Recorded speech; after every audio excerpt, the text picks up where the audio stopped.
Nasisitiza kwamba kama hatutoa huduma bora, picha inayotoka nje ya ofisi zetu ni kwamba ofisi zetu hazina uadilifu, ofisi zetu zina rushwa.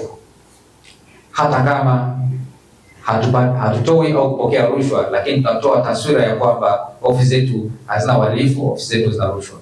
Kwa hivyo utoaji huduma ulio bora kwa umma na kwa wananchi ndio pekee utakaotufanya sisi tuonekane ofisi zetu zinatoa huduma bila kuzingatia rushwa, upendeleo au aina yoyote ya uvunjifu wa maadili. Tuitumie nafasi hii ya mafunzo kama nafasi pekee muhimu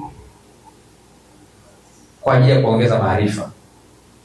Itakapofika mwisho wa mafunzo haya siku ya leo, tuondoke na kitu ambacho kitatusaidia baada ya kurudi kwenye ofisi zetu. Nimefurahi sana kusikia kwamba katika vipindi vya awali ambavyo tayari mmeshaanza kupata mafunzo, mmeanza kuona uzuri wa mafunzo haya. Huu ni mkakati mahususi wa taifa kwa ajili ya kupambana na rushwa na kukuza uadilifu katika utendaji serikalini, lakini kukuza uadilifu kwa watu wote nchini.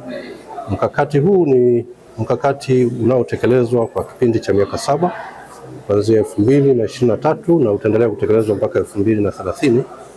Na kwa kuwa mkakati huu unatekelezwa na taasisi zote za umma nchini na pia taasisi ambazo sio za umma, na kwa kuwa ni mkakati ambao unaendelea kutekelezwa, utekelezwaji wake unahitaji mafunzo maalum kwa wale ambao wanatekeleza huo mkakati, na mafunzo haya sasa ndio yanayowawezesha watekelezaji waweze kutekeleza kwa ufanisi zaidi.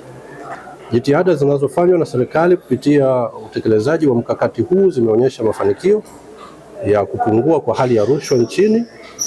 Kwa miaka kadhaa kama taifa tumepiga hatua, tumeimprove sana, utolewaji wa huduma za umma umeboreka, lakini tafiti mbalimbali zimeonyesha improvement kubwa ya taifa letu. Ukipenda unaweza ukaenda ukaangalia trend ya taifa letu kwenye kile tunaita Transparency International Corruption Perception Index CPI. Kwa miaka 5 au 6 unaweza ukaona namna ambavyo taifa letu limekuwa likipiga hatua. Hizi zote ni jitihada ambazo zinafanyika. Kwa hiyo utekelezaji wa mkakati wa taifa ni sehemu ya kile kinachofanywa kwa ajili ya kuleta matokeo kama haya.